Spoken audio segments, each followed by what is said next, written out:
सगळीकडे जातो, सगळीकडे पोहोचतो. कुठल्याही कार्यक्रमाचे सुख दुःख सगळ्यामध्ये राजेंद्र गावी ते पोहोचतात आणि त्यामुळे लोकांसाठी दिवसरात्र काम करण्याचा प्रयत्न गावी या ठिकाणी करतात. मी श्रीनिवास रंगा यांचं मुद्दाम अभिनंदन करतो की त्यांनी एखाद्याची उमेदवारी रद्द झाल्यानंतर साहजिक आहे, माणूस आहे, दुःख वाटणार, थोडं वाईट वाटणार. परंतु मी आपल्याला सांगतो, नंतर माझा संपर्क झाल्यानंतर मी त्याला सांगितलं, श्रीनिवास तू माझ्यावर, तुला माझा विश्वास आहे? मला हो. मी कोणाला वाऱ्यावर सोडलंय? नाही. मग मी श्रीनिवास बंधाला वाऱ्यावर सोडणार नाही हा माझा शब्द.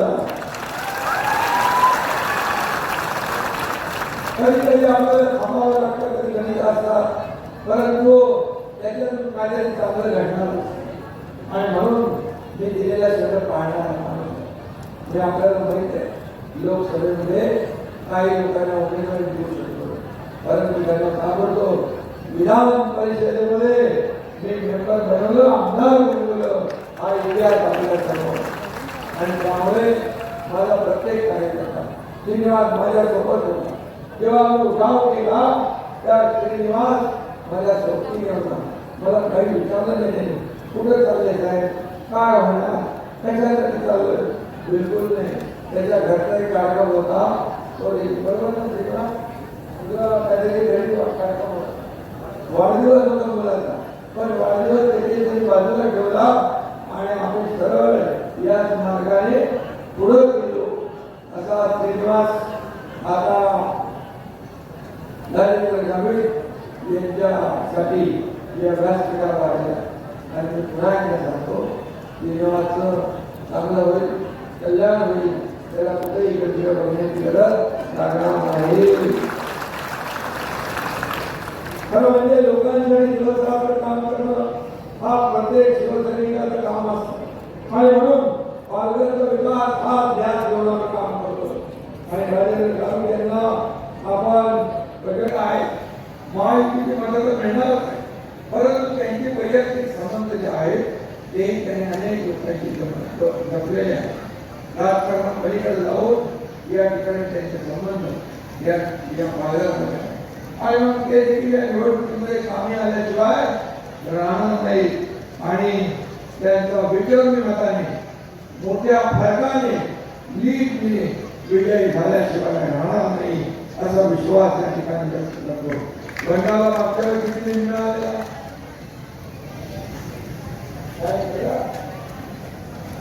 मागच्या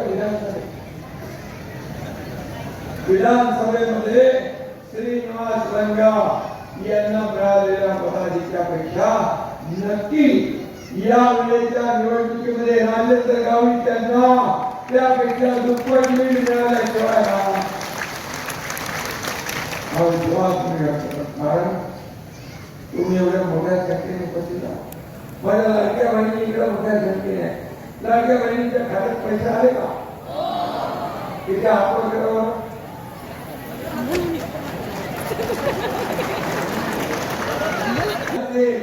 त्यांच्या संख्येने मी सगळीकडे लाडके भाऊ इकडे, लाडके माझे शेतकरी, लाडके मतदार, लाडके ज्येष्ठ आहे, सर्वच लोक माझे लाडके आहे.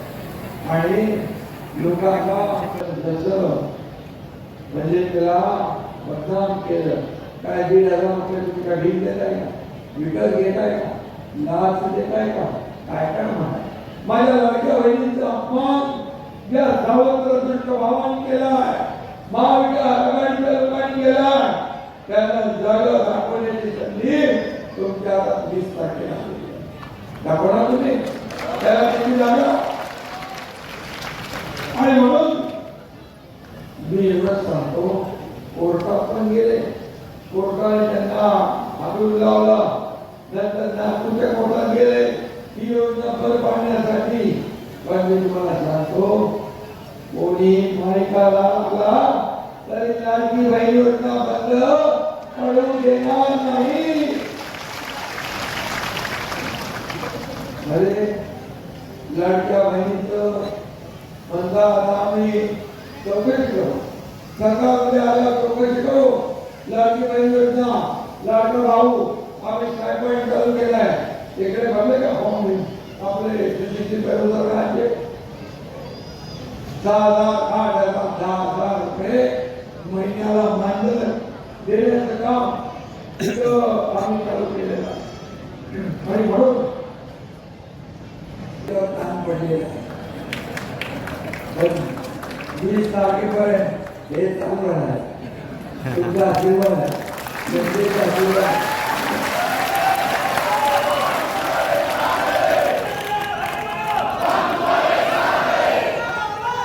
आणि